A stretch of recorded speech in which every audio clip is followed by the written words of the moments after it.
Halo Sobat Bismillah, selamat datang di acara Bismillah, Bincang Islamia. Nah, Alhamdulillah Gen, akhirnya kita terpilih menjadi host yang akan menemani kalian dalam 1 bulan ke depan di acara-acara UHAM KPMB nih Gen. Alhamdulillah, alhamdulillah. Akhirnya. Waduh. Nah Gen, di puasa pertama nih, di minggu-minggu pertama ini kira-kira udah sampai mana nih? Puasa. Alhamdulillah masih lancar-lancar ya Bang. Masih lancar, Makan masih banyak juga, masih lengkap. Enak, masih enak lah ya kalau puasa-puasa pertama, sahur-sahur pertama Iya, tuh selalu iya. makannya enak ya. Masih enak, alhamdulillah. Mungkin teman-teman juga ngerasain juga kalau misalkan kalau puasa awal-awal, sahur awal-awal tuh makannya masih enak. Nanti kalau udah pertengahan nih, nanti lauknya cuman telur sama sayur doang karena itu yang cepat, karena sering ketiduran. Pasti pernah kan dalam 1 bulan itu Sering. kelewatan sahur gitu. Sering. Ya kan? Nah, jadi itu yang kita rasain di puasa-puasa awal, dan kita juga kalau puasa-puasa itu kadang nggak jarang juga masih banyak orang yang suka ngomongin orang. Iya. Kan? Nah, gini Bang. Gimana tuh? Kemarin, bener-bener kemarin nih teman-teman semua ya. Jadi kemarin, Oke.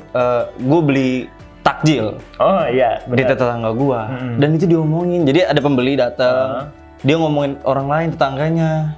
Sama tukang tajil itu? Iya, sama tetangga gua. Cuma gara-gara si bapaknya ini dia apa namanya, pilot. Nah, tapi anaknya jual gorengan. Itu parah banget Bang. Katanya nggak punya penghasilan segala macem gitu. Jadi anaknya mesti jual gorengan, kan padahal halal. Oke, daripada kita bingung nih Gen, daripada Iya, kita bingung pertanyaan sendiri, jawab sendiri, terus nanti malah jadi tersesat gitu kan. Lebih baik kita bertanya langsung kepada ahlinya, sang pencerah, sang penyelamat, Bapak Ustadz yang sudah hadir di sini. Halo Pak Ustadz. Assalamualaikum. Boleh Pak perkenalkan Pak dengan Pak Ustadz siapa? Ya, saya Amir. Perkenalkan teman-teman. Bapak Amir siapa Pak? Ya, saya Amirullah. Ya. Gen, sang pencerah sudah hadir. Sudah hadir. Oke. Jadi gini Pak, keresahan kami berdua tadi yang Betul. seperti tadi dibilang, bahwa kita udah cerita-cerita juga. Kalau gibah saat bulan puasa ini bagaimana Pak hukumnya? Terus apakah membatalkan puasanya ataukah menghilangkan pahalanya, atau seperti apa Pak? Dan mungkin bisa dijelaskan. kira-kira itu kenapa sih Pak orang itu mau gibah itu Pak? Kan sebenarnya kan ngomongin orang itu kan nggak baik gitu Pak. Kira-kira motivasi orang itu kenapa, dan kira-kira hukum yang tadi ditanyakan Genta tuh boleh bisa dijawab gak Pak Ustadz? Oke, baik. Terima kasih RD sama Genta ya. Tadi saya mendengar luar biasa sekali ya pengalaman RD sama Genta kok. Saya jadi mendengarnya kok banyak sekali orang yang gibahin orang lain ya gitu ya. Ditanya sama RD ya, kenapa sih orang banyak atau orang pada gibahin orang lain ya, seperti itu. Jawabannya ya memang saya tidak tahu itu ya. Karena itu butuh penelitian, butuh survei. Kenapa nih kok di bulan Ramadan saja orang suka ngomongin kejelekan orang lain ya gitu. Nah, tapi sebelum saya menjawab lebih jauh soal kenapa ada teman kita atau orang ngomongin kejelekan orang lain, gibah ya. Gibah itu apa sih gitu ya? Gibah kalau kita tinjau secara bahasa ya, ini kan berasal dari bahasa Arab ya. Dan akar katanya itu goib ya. Goib itu kita sering mengartikan itu kan sesuatu yang tidak terlihat oleh mata gitu ya, oleh penglihatan, atau sesuatu belakangan berkembang lagi artinya yang tidak bisa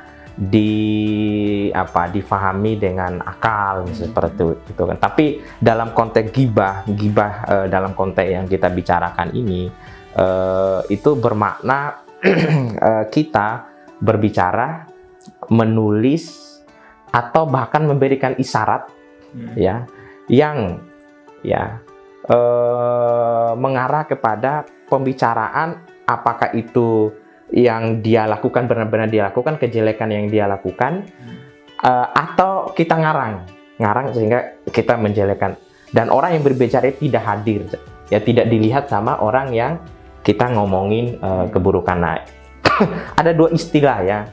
Nah, ada yang namanya buhtan. Buhtan itu misalnya nih Erdin ngomongin Genta gitu kan, ngomongin Genta ya. Jadi Genta kan mau lamaran, tapi contoh aja ya. Gitu. Contoh. udah mau lamaran, tapi Genta RD ngomong ke calonnya Genta itu. Genta itu begini dia ngarang gitu. Dia kalau tidur melek misalkan itu, dia ngarang ini udah menikah, padahal dia belum menikah atau macam-macam lah gitu ya. Nah itu namanya butan itu artinya mengarang sesuatu dan itu adalah kebohongan besar dengan niat merusak hubungan orang lain, dengan niat yang tidak baik lah ya terhadap orang. Nah, ada lagi istilah namanya namimah.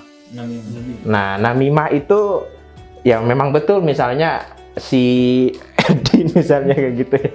Nah, si Erdin ini misalnya ya, si Erdin ini apa namanya jarang kerjain ini tugas-tugas kuliah misalnya seperti itu. Nah, kemudian diomongin ke saya pakai calonnya Erdin misalnya gitu ya, supaya padahal Erdin mau lamarnya. Nah, itu padahal memang benar. Nah, tapi dia ngomongin itu tapi untuk merusak misalnya hubungan antara satu dengan yang lain atau seterusnya. Berarti kalau namimah itu yang memang dilakukan tapi diceritakan keburukannya ya. Iya. Kalau yang mengarang. yang satu lagi mengarang. Jadi, iya. dua-duanya ini tetap disebut ghibah. Nah, jadi betapapun misalnya kendati yang kita ngomongin nih si A, memang dia seperti itu. Tapi kita ngomongin kejelekan dia ya. Tetap disebut ghibah seperti itu. Nah itu soal apa ya?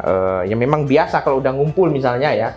Tapi saya tidak katakan yang perempuan ya, tidak ya. Kalau udah ngumpul kan, padahal mau ngomongin satu tema, tapi temanya kemana-mana kan jadinya akhirnya sampai ngomongin kejelekan orang lain. Ini culture. Nah, karena itulah saya kira puasa itu adalah sarana bagi kita untuk melatih atau mengedukasi kita bagaimana cara kita menahan diri, menahan untuk tidak berbohong. Nah itu di bulan Ramadan ini kita dilatih untuk menahan itu, untuk mengelola itu gitu. Nah jadi dilatih. Nah nanti tergantung kitanya. Apakah bulan Ramadan yang sekarang kita sudah sudah masuk ini, di bulan Ramadan ini mau kita gunakan betul-betul untuk tadi menjadi sarana bagi kita membentuk sebagaimana di dalam ayat Al-Qur'an ya, Al-Baqarah 183 itu kan, tujuan dari puasa itu kan la'allakum tattaqun ya. Jadi membentuk pribadi yang baik, pribadi yang berkarakter, pribadi yang maju. Kalau dalam bahasa Al-Qur'an kan takwa ya. Artinya yang betul-betul menunjukkan nilai-nilai Al-Qur'an dan keteladanan Nabi itu kan gitu. Jadi saya kira itu berpulang kepada kita lagi sih, kalau menurut saya itu RD. Nah Pak Ustadz, tadi kan udah dibilang juga sama KRD, sama RD, terus sama Pak Ustadz juga tadi udah dijelasin. Nah sebenarnya yang pengen saya tanya, gimana sih caranya supaya kita itu tahan akan gibah pada saat, apalagi kan sekarang lagi bulan Ramadan, lagi puasa juga Pak Ustadz. Bagaimana Pak Ustadz? Ya, saya kira teman-teman, para penonton dan juga Mas RD ya, dan yang lain, sebetulnya banyak tips yang bisa kita baca ya, kalau teman-teman searching banyak. Tapi kalau hemat saya sendiri, pertama itu memang harus dimulai dari niat kita. Ini mumpun ini kan awal Ramadan ya teman-teman ya, kita harus punya azam dalam diri kita, niat di dalam diri kita bahwa saya betul-betul ingin berpuasa ini bukan hanya sekedar menahan makan dan minum atau sekedar menggugurkan kewajiban gitu. Nah, niat ini yang pertama, niat yang kuat bahwa puasa saya tahun ini itu betul-betul ingin mengembangkan diri saya. Salah satunya kalau udah punya niat yang kuat kan, hal-hal yang harus dihindari seperti ghibah, seperti menipu dan macam kan gitu. Seperti hal-hal yang inilah yang dilarang dalam Islam, bukan hanya pada bulan Ramadan kan, ghibah kan bukan hanya pada bulan Ramadan kan, kapanpun ya memang dilarang. Nah itu kita tinggalkan. Kemudian bagi teman-teman mahasiswa misalnya ada target nih, di bulan Ramadan ini saya baca bukunya berapa, buku apa saja yang sudah harus saya baca, jurnal apa saja yang sudah harus saya baca. Jadi manfaatkan Ramadan ini menurut saya ya, dengan sebaik mungkin, dengan jadwal yang memang sudah dibuat, sehingga tidak ada lagi tuh ruang bagi kita ngomongin orang lain. Jadi kayak fokus kita nih udah ke mencari Jadi memang pahala. produktif, lahangan produktif. takun itu. Jadi Iya, memang iya, kita benar-benar. dididik, diajak bagaimana mengembleng diri kita di bulan Ramadan ini agar kita menjadi manusia yang berkualitas.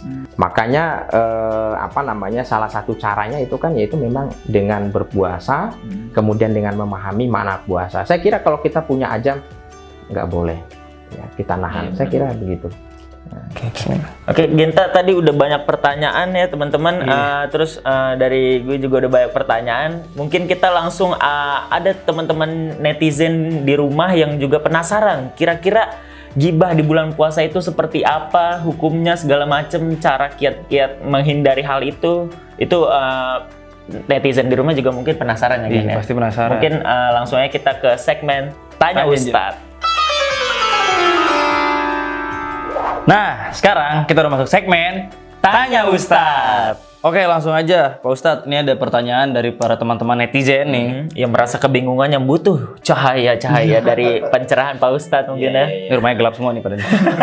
Oke, langsung aja nih Pak Ustadz, ada pertanyaan pertama dari Suarait. Namanya jelek banget. Kalau suntik vaksin waktu puasa itu bisa membatalkan puasa kita nggak Pak Ustadz? Kemarin Majelis Ulama Indonesia ya, MUI kita ya, itu sudah mengeluarkan fatwa bahwa kalau kita suntik vaksin ya ketika kita puasa itu tidak membatalkan puasa gitu ya.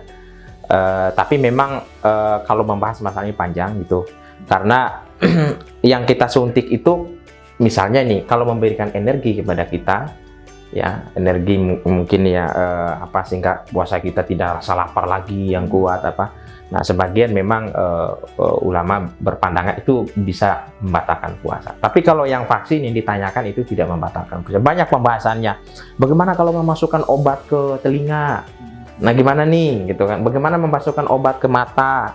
Bagaimana memasukkan obat ke hidung ya? Itu juga dibahas sama dengan vaksin. Tapi poinnya itu adalah kalau dia tidak ada hubungan, tidak mempengaruhi ini tenggorokan kita, sehingga kita katakanlah dengan obat itu jadi kita nggak merasa haus gitu. Kemudian tidak mempengaruhi ini perut kita, tidak ada hubungan ke situ. Nah, itu memang mayoritas ulama itu tidak membatalkan puasa. Nah, kecuali ini nih Mas Erdin suntik, padahal yang dia suntikan itu masuk ke itu memang untuk makanan, untuk itu infus gitu lah ya, infus. Itu membatalkan puasa gitu. Oke, selanjutnya nih Pak Ustadz, ada dari Dava_H. Pertanyaannya adalah, tidurnya orang puasa kan ibadah nih Pak Ustadz. Lalu bagaimana kalau tidur siangnya itu tiba-tiba mimpi basah Pak Ustadz?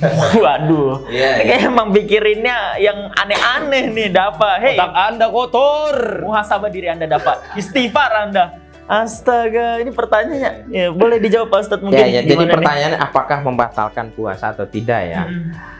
Kalau kita tidur terus mimpi basah ya, bagi yang laki-laki ya, memang tidak membatalkan puasa gitu ya. Jadi puasa kita tetap sah ya.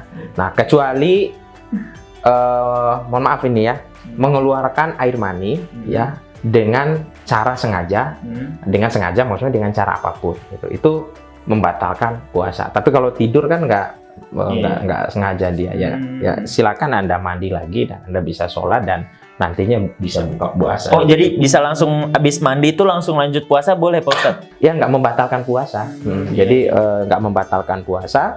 Maksud saya setelah bangun tidur ternyata dia bukan mimpi buruk ya, mimpi yang indah gitu. Nah, ya udah mandi, setelah mandi ya sholat, ya puasanya tetap kayak gitu. Oke, Genta, Ada pertanyaan ketiga Pak Ustadz. Pak Ustadz, kalau menelan ludah terlalu sering pas puasa itu bisa batal nggak sih sebenarnya? Ini pertanyaan dari kraul.xx. Dari nama Anda aja sudah parah ya. Kita tahu ya. Bagaimana Pak Ustadz? Menelan ludah ya. Iya benar. Ya sebetulnya tidak ada masalah sih. Kita menelan ludah. Yang masalah itu setelah ambil air wudhu, diam-diam dinelan ludah, yang dinelannya air gitu. Iya, betul, Pak Ustadz. Nah itu tentu membatalkan sekalipun sedikit ya. Kita tahu nih ya, kita nelan air ya padahal kita lagi wudhu gitu kan, sengaja ya maka batal puasa. Tapi kalau untuk ini memang kan kadang-kadang ada ini ya, tenggorokan kita itu kan kering ya. Jadi memang kadang-kadang kita menelan itu gitu. Jadi saya kira sih tidak membatalkan puasa itu. Tapi Pak Ustadz, kalau misalkan ada orang kayak berkumur-kumur terus itu termasuk membatalkan juga gak kira-kira tuh? Kan ada wudhu, saya nungguin 5 menit ternyata cuma buat kumur-kumur doang. Ya itu dari sisi, belum kita bahas batal atau tidaknya, dari sisi wudhunya saja udah salah. Oh, udah salah ya? Ya kan, ya Dari wudhu. niat berwudhunya Ya juga kan gitu. maksimal 3 kali kan gitu ya. Ya kalau lebih dari situ ya pertama dia mubazir airnya, kemudian dia tidak sesuai dengan tuntunan wudhu. Ya kemudian apa maksudnya gitu ya? Jangan-jangan saya kira tidak seperti itu.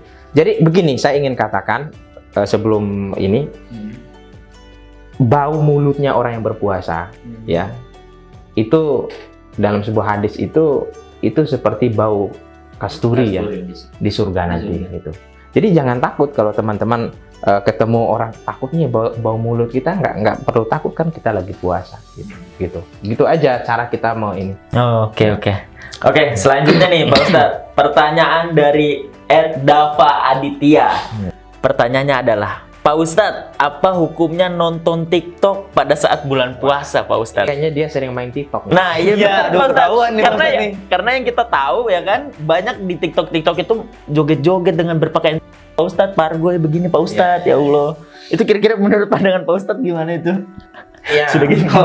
memang sebagian dari, kalau teman-teman mungkin pernah lihat ya, ada mungkin ustadz tertentu atau tokoh agama tertentu itu mengharamkan TikTok gitu ya. Tapi memang kita harus menempatkannya secara tepat ya. Apakah yang diharamkan itu aplikasi TikToknya atau konten yang memang dilihat di dalam TikTok itu gitu. Nah sekarang ini kayak TikTok, apalagi yang satu snack video ya snack video ya, TikTok, snack video dan seterusnya, itu memang tidak hanya menyediakan konten yang dalam tanda kutip teman-teman bisa belajar banyak hal ya, tergantung niat kita. Jadi gitu ya. Tadi siapa? Mas Dava Aditya. Mas Dava Aditya ya, silahkan main TikTok tapi TikToknya yang positif ya, TikToknya yang ya mungkin bisa dapat pahala di situ tuh. Oke Pak Ustadz, ada pertanyaan terakhir nih dari Hanisa Boleh. HSNA BLH. Ya, Hasana Boleh.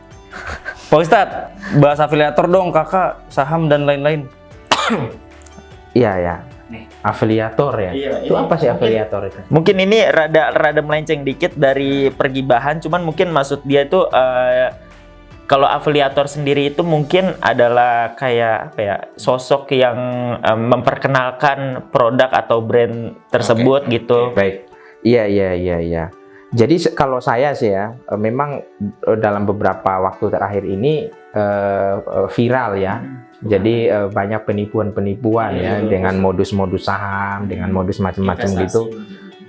Kalau saya ini afiliator itu sebetulnya profesinya tidak ada masalah sebetulnya. Dalam biar nggak disalahpahami, dalam konteks dia misalnya nih si Genta misalnya, si Genta jadi afiliator perusahaan tertentu, lembaga tertentu mempromosikan produknya halal, caranya benar, tidak ada penipuan, tidak ada kebohongan di situ, dan seterusnya gitu ya, itu tidak ada masalah kayak gitu ya. Nah, yang menjadi masalah itu kadang-kadang itu ya. Jadi investasinya nggak jelas gitu ya, tidak sesuai dengan syariat. Jadi saya kira itu, sekalipun pertanyaannya mungkin tidak ada hubungannya dengan itu ya. Jadi intinya mungkin jangan berbohong aja lah ya, itu sebagai afiliator tuh harus memasarkan produknya itu emang benar-benar dengan jujur dan jelas gitu, dan ada bentuknya. Intinya tidak ada unsur penipuan, unsur kebohongan dan seterusnya, itu ya prinsip-prinsip yang paling dasar di dalam transaksi jual beli ya kalau dari Indonesia. Oke, mungkin ini udah terjawab semua dari teman-teman netizen yang sudah bertanya di Instagram UHAM-KPMB, dan mungkin Pak Ustadz bisa memberikan konklusi atau kesimpulan dari konten ini, Pak Ustadz, silakan. Iya, baik. Yang kita bicarakan ini adalah soal ghibah ya. Saya teringat ya dengan kisah Luqmanul Hakim, mungkin teman-teman pernah mendengarnya. Jadi Luqmanul Hakim ini seorang bijaksana sekali. Nah, suatu ketika Luqmanul Hakim ini diminta oleh tuannya membeli kambing. Singkat cerita, Luqmanul Hakim menyembelih kambing maksud saya. Kemudian tuannya meminta kepada Luqmanul Hakim untuk membawakan daging kambing yang terbaik. Jadi kemudian Luqmanul Hakim membawakan daging kambing yang terbaik kepada tuannya. Nah, apa yang dibawa oleh Luqmanul Hakim yaitu adalah daging lisan sama daging hati. Kemudian tuannya ini meminta lagi kepada Luqmanul Hakim untuk membawakan daging kambing yang disembelihnya tadi yang terburuk. Tadi yang terbaik, sekarang yang terburuk. Kemudian Luqmanul Hakim membawakan lagi daging itu, yaitu lisan dan hati. Lalu bingung ini tuannya, bertanya, "Wahai Luqmanul Hakim, apa maksud Anda saya meminta daging terbaik, bawanya lisan dan hati, daging terburuk juga bawanya lisan dan hati?" Nah, kata Luqmanul Hakim bahwa inilah inti dari manusia itu. Jika lisan dan hatinya baik, maka dia akan mampu memberi manfaat, ya. Baiklah dia sebagai manusia. Tapi kalau lisan dan hatinya juga jelek, buruk, maka itu akan berdampak kerusakan bagi kehidupan dirinya dan manusia. Subhanallah, Subhanallah. kita sudah tercerahkan ya Genta ya. Alhamdulillah. Dari pencerahan Pak Ustadz ini, akhirnya kita mendapatkan insight baru dan mungkin itu aja kali ya untuk konten kali ini. Dan jangan lupa untuk kalian yang mau menyaksikan konten-konten selanjutnya dan konten-konten berikutnya bisa langsung subscribe dan jangan lupa like, komen di video ini dan juga jangan lupa share ke keluarga-keluarga kalian agar keluarga kalian juga. Satu lagi yang penting. Apa tuh? Jangan lupa nyalain lonceng notifikasinya Nah, biar selalu muncul update Betul. terbaru dari kita semua. Betul, oke. Jangan lupa saksikan terus acara-acara selanjutnya di UHAM KPMB. Saya Erdi Alfariski. Saya Genta. Pamit undur diri. Terima kasih. Bye-bye. Bye.